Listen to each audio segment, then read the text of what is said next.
This is one of the hottest apps in the mobile app store. Countdown. It is said to be able to predict the time of death of the user. Curious, they all downloaded and installed it when they were at a party. Some of them say they have 60 years to live. Only this girl looked pale. It turns out she only has 3 hours to live. But everyone was just having fun. They didn't care. They started to get her boyfriend to drink for her. After the party was over, the two of them were going home. The girl was a bit scared. She thought about the test she had just done. She had only 3 hours left to live, and now the DUI, the time of death, would be exactly the same. So she decided to get out of the car and walk home. Suddenly her phone rings with a weird beep. She turned it on and saw only 7 minutes left on the countdown. She was a little uneasy. The night was dark. The more she walked, the more scared she became. Just then, the software alert came back. She was now only 2 minutes away from death. She was so scared she ran home, locking the door behind her. The phone is still ringing, like a death knell. The girl turns her phone off straight away,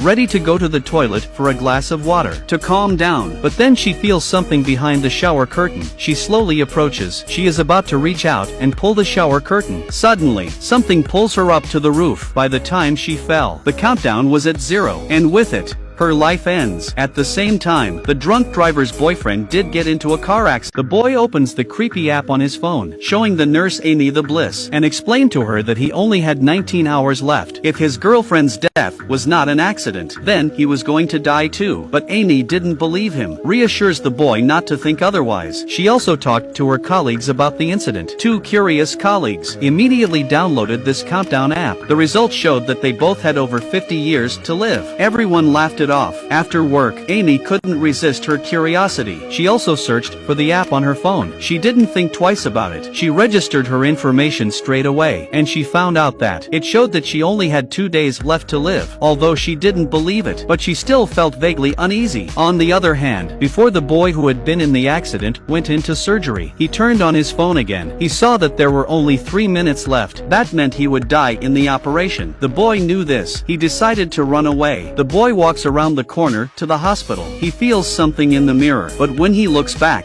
there's nothing there. Suddenly, he was so scared that he hid in the hallway. Then the lights in the hallway suddenly went out. Once again, the phone screamed eerily. This software predicts the time of death of the user. As soon as the countdown ends, the user of the software will die a strange death. The man opens it and sees 1 minute to go. His deceased girlfriend appears and is approaching him fast. Just as the countdown reaches 0, the man fell to his death. The next day, the news of the man's fall spread through the hospital. Amy immediately remembered the countdown app. When she got back, she started searching the internet, searching for news about the countdown software. She found many similar bizarre incidents. This made her feel uneasy. She immediately canceled all her trips for a day later and tried to delete the software, but found that she couldn't delete it at all. So she simply smashed her phone. The next day, Amy went to a mobile phone shop. She bought a new phone and a phone card. She was relieved to see that the weird software was finally gone from her new phone. She was relieved, but just as she walked to the door, the countdown to death app reappeared on the new phone. It was haunting her like an evil spirit. She returned to her car. With less than a day to go, she was desperate. Then she saw something on the reversing radar, but when she looked back there was nothing. She was confused when suddenly a pair of strange hands covered Amy's face. Amy was startled. She backed up, but she accidentally hit the car behind her. The strange hands had disappeared. The owner of the car she hit came up to her, blaming her for what she'd done. Tom, a passerby, rushed over to relieve the situation. He took out his phone and showed it to her. It turned out that Tom had downloaded the app just like her, and they were running out of time. So they decided to work together to get through it. Then they went to a church. They found a priest and asked for help. They told the priest what had happened to them. After listening to the priest, remembered an ancient ancestral spell from legend.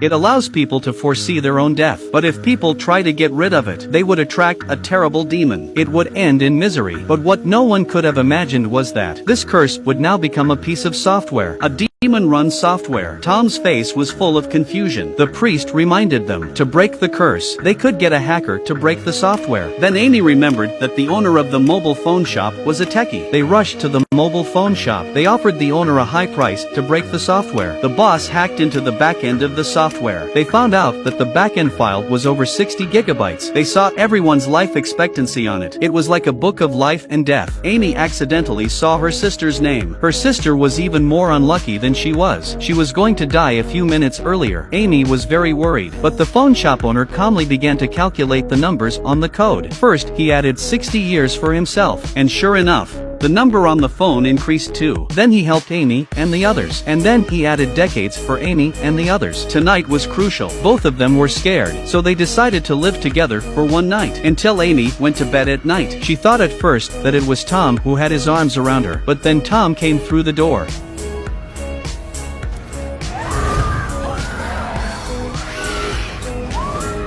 Amy was in a state of shock when the phone rang again. He picked it up and looked at it. The countdown had changed. Facing this strange and scary bundle of software, code breaking doesn't work. It seems the Grim Reaper has caught on to their cheating, and Tom has less than 2 hours left. Amy's sister didn't have much time either. She rushed to fetch her sister. Then the three of them went to the church, seeking the help of the priest. Amy showed the priest the code she had filmed. After reading it, the priest came up with a solution. If someone doesn't die at the time specified in the software, then the curse would be broken. In other words, it means that one of the three of them either have sex before the countdown ends, or protect one of them for the duration of the countdown. They must choose the latter. So the priest gets salt and mixes it with paint. He had the men draw a circular spell on the ground. Legend has it that this spell will keep the Grim Reaper at bay. Soon afterwards, the whole room was plunged into darkness. They stood fearfully in the circle. Then there was a strange hissing sound from all around. It was the Grim Reaper. But luckily the priest's method worked. The Grim Reaper was kept out. But the Grim Reaper was cunning. It had taken on the form of Tom's dead brother. He couldn't believe it. One foot accidentally stepped out of the spell, and was instantly dragged away by strange hands. They rushed after him. As they watched, he was hit and killed by an oncoming car. At the same time, the countdown to the end of his phone. His sister had been stabbed in the belly at some point. Amy rushed her to the hospital to be dressed. Time was running out for both of them. That's when Amy saw the perverted doctor who had harassed her earlier. Remembering that he had also downloaded the app, the curse could be broken if the perverted doctor died early.